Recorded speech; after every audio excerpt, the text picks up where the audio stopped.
لیکن جب آیا نا کہ بلا 40 ہجری والا ماہ رمضان، عورتیں جاتی تھی قرآن پڑھنے، روتی ہوئی باہر واپس آتی تھی، کوئی ماتم کرتی ہوئی آتی قبلہ، کوئی روتی ہوئی آتی۔ کسی نے پوچھا جاتی تو علی کی بیٹی کے پاس، میری طرف دیکھنا، جو بندہ ماتم کرنے آیا ہے، جو بندہ جنازہ اٹھانے آیا ہے، غیر جنازوں میں چپ کر کے شریک ہوتے ہیں، جو اپنے ہوتے ہیں وہ تڑپ تڑپ کے روتے ہیں۔ تمہارے رونے کا سامان کرنے کے لیے فقرہ پڑھنے لگا ہوں، جہاں تک میری آواز جائے فقرہ سننا۔ کہتے ہیں جاتی تو علی کی بیٹی کے پاس قرآن پڑھنے ہو، یہ روتی ہوئی واپس کیوں آتی ہو؟ کہنے لگی جب سے یہ آخری رمضان شروع ہوا ہے، علی کی بیٹی کے درس کے رنگ عجیب ہو گئے ہیں۔ پہلے قرآن پڑھاتی ہے، درس دینے کے بعد پردے بند کروا کے علی کی بیٹی سر سے چادر اتار کے اپنے بالوں کو کھول دیتی ہے اور آواز دے کے کہتی ہے کوفے کی عورتوں مجھے اس رنگ میں بھی پہچان لو، کہیں ایسا نہ ہو کل زینب تمہاری مہمان بنے۔ تم کو بی بی ہم نے تو تجھے برقعے میں دیکھا تھا، ہم نے تو تجھے کھلے بالوں سے کبھی دیکھا ہی نہ تھا۔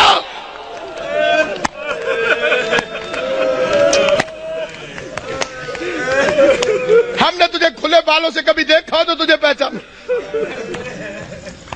ایک رات آئی جس میں امیر المومنین نے پردہ کروا دیا،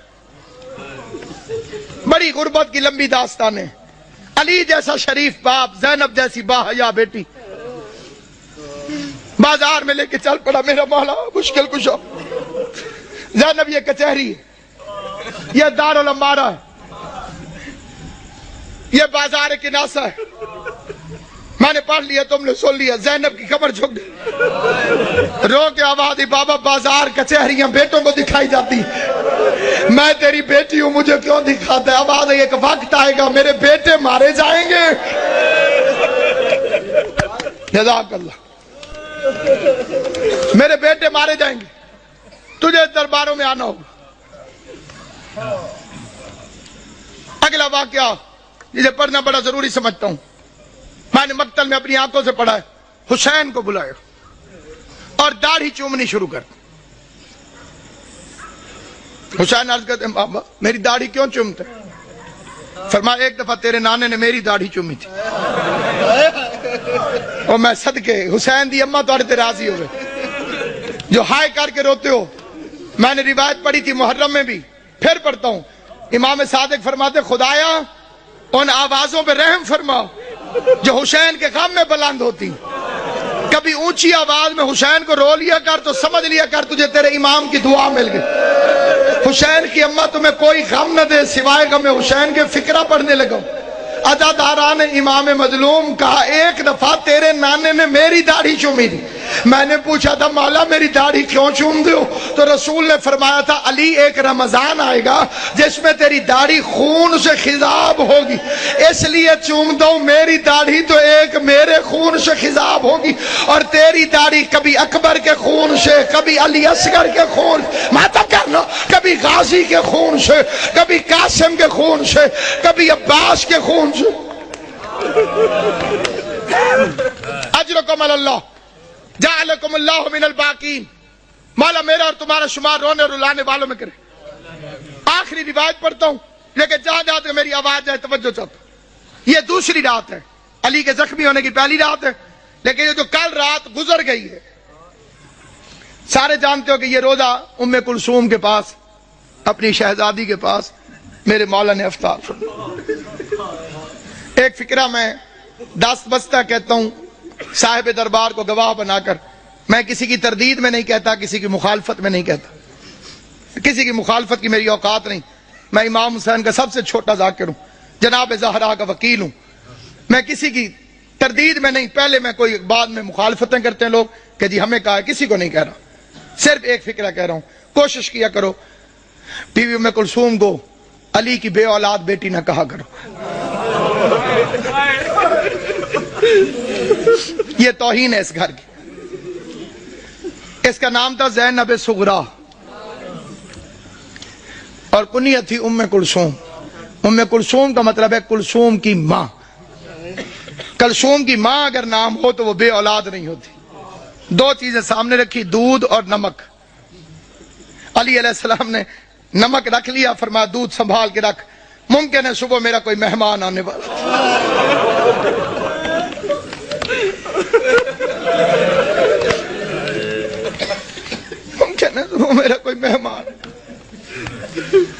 مجھے شربت پلانا پڑا. ہائے کر لو گے جو تمہاری اپنی مرضی ہے. میں بڑا رویا تھا جب میں نے یہ روایت پڑھی تھی. ساری اولاد کھڑی تھی علی کی. جب زخمی ہوا نا میرا مولا, ساری اولاد کھڑی تھی. ایک ایک کا چہرہ دیکھتے دیکھتے علی کی نظر عباس پہ رکی. عباس میرے قاتل کو شربت پلاؤ.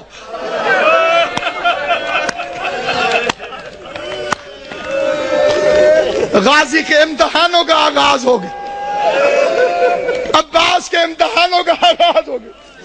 میں کائنات قربان کروں. سوچ سکتے ہو جب غازی گھر گیا ہوگا کہ بہن زینب مجھے شربت بنا کے دے, زینب نے پوچھا ہوگا کس سے پلانا ہے, عباس کی آواز آئی ہوگی بابا کا قاتل پیاسا ہے, بابا نے مجھے حکم دیا ہے عباس اپنے ہاتھوں سے.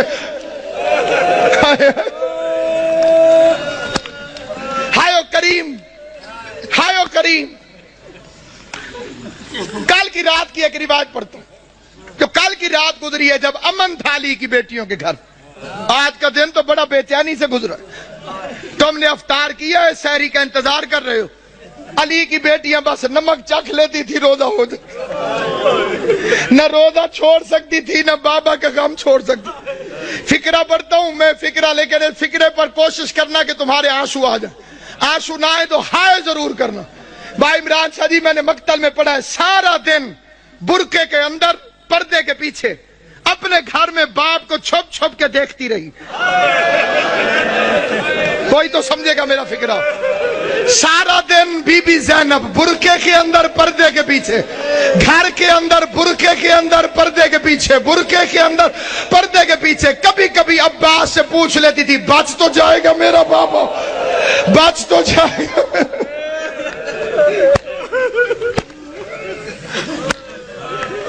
آج کے دن کا واقعہ علماء پڑھتے ہیں. علی کی آنکھیں بند ہیں, کافی دیر چھپ کے دیکھتی رہی. عباس سے پوچھتی آ جاؤں میں. عباس نے فرمایا اپنا گھر ہے, چار دیواری ہے, دروازے بند ہیں. آج باپ کے سامنے آئی, کافی دیر علی کا چہرہ دیکھتی رہی. بابا میرے مولا نے آنکھیں نہیں کھولی, قسمت کی ماری قریب بیٹھ گئی. موت کی ختم ہوئی بی بی زینب. قسمت نہیں علی کی بیٹی, کبھی ماں کو پٹیاں باندھتی رہی.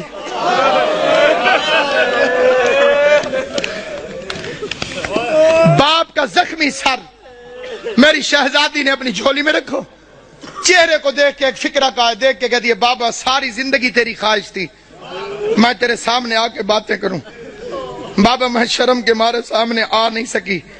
بابا پردیس میں مجھے جدائی نظر آ رہی ہے, آنکھیں کھول, میری خواہش ہے مجھ سے کچھ باتیں کر. بابا آج میرا دل کرتا ہے آنکھیں کھول, آنکھیں کھول. علی نے آنکھیں کھول کے جو فکرہ کہا ہے وہ فکرہ سنو گے. آنکھیں کھول کے کہو میری لائق بچی میری ایک آخری خواہش ہے پوری کرے گی. آواز دارین کا والی بابا تو حکم کر, زینب کی جان واری تجھ پر. آواز زینب ایک دفعہ مجھے صرف چل کے دکھا دے, تو چلتی کیسے. ادھر بی بی زینب نے چلنا شروع کیا. آواز حسن حسین بہن کا ہاتھ پکڑو, حسن حسین بہن کا ہاتھ پکڑو. چیخے مار مار کے میرا مولا حیدر کرار رویا. علی کے قریب آ کے حسن کہتے بابا چیخے مار کے کیوں روتے ہو. آواز روتا اس لیے ہوں جو علی جیسے باپ کے سامنے اپنے گھر کے اندر نہیں چل سکتی. 9 لاکھ شرابیوں کے مجمع میں شام کا بازار ہوگا, زینب عالیہ ہاتھوں میں ہتھ کڑیاں, بال کھلے ہوئے, اور کائنات ختم کیوں نہ ہو گئی. بے غیرت شراب پی رہے تھے, ڈھول بجانے والے ڈھول بجا رہے تھے. آواز آتی تھی تماشا دیکھو حیدر کرار کی بیٹیاں. جب کہوں گا پھر زیارت ہے. حیدر کرار کی بیٹیاں, شاہ ابرار کی بیٹیاں. آج بابا لیتا ہے, کل 7 نماز میں تھا. کل کی رات قبلہ لیلۃ القدر کا آغاز. مومنوں کے گھروں میں بڑی عبادت ہوتی ہے تو امیر المومنین کا گھر تھا. جنہیں لیلۃ القدر کی عبادت معلوم ہے, جو اس سے مستفید ہوتے ہیں, ان خوش نصیبوں سے میری التماس سے وہ میری حمایت کریں گے. علی کی بیٹیاں قرآن سر پہ رکھ کے بے کہ یا اللہ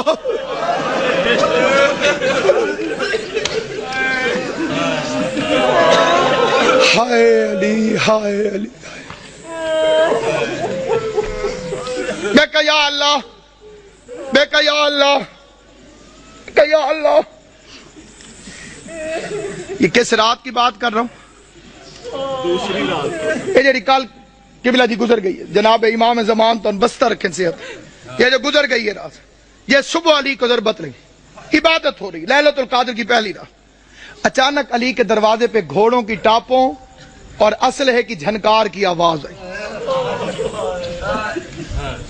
گھوڑا چلے تو ٹاپوں کی آواز آتی ہے، تلوار نکلے تو آواز ہوتی ہے۔ آواز سننے کے بعد عباس نے مسلح چھوڑا، بجلی کی رفتار سے غازی دروازے تک پہنچا تھا، علی کی آواز، عباس ٹھہر جاؤ۔ میں نے یہ 2 سال پہلے فکرہ پڑھا تھا لاہور میں، ایک سید نے ایک لفظ کہا تھا، وہ یہیں لکھا گیا، وہ بیچ میں سے کھڑا ہو گیا، اس نے کہا علامہ صاحب علی بھی عباس کو روکتا رہا۔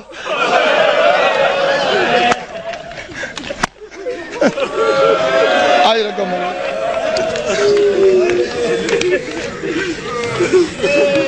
علی بھی عباس کو روکتا، غازی کو روک کر میرا مولا باہر نکلا۔ جیسے میرے مولا نے دروازہ کھولا، کیا دیکھتے ہیں؟ 4 گھوڑے سوار کھڑے، انہوں نے نقابیں کی ہوئی ہیں، ان کے ہاتھوں میں ننگی تلواریں، اور وہ گھوڑے پر بیٹھے ہوئے، ایک ہاتھ سے گھوڑے کی رکابیں پکڑی ہوئی، دوسرے ہاتھ میں تلواریں علم بنائی ہوئی، اور چہرے پہ نقاب۔ علی نے فرمایا کون؟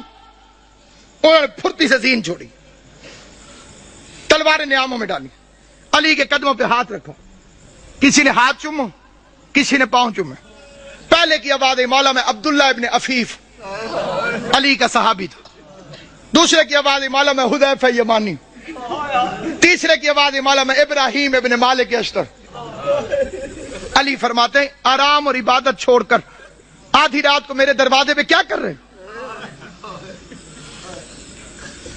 آرام اور عبادت چھوڑ کر آدھی رات کو میرے دروازے پر کیا کر رہے ہو؟ یہ اگلا فکرہ یاد رکھنا، علی کی شہادت میں تمہیں ہمیشہ یاد رہے۔ عبداللہ ابن عفیف مولا کا صحابی، وہ کہتا ہے مولا جب سے یہ رمضان شروع ہوا ہے تیری تقریروں سے ڈر لگ رہا ہے۔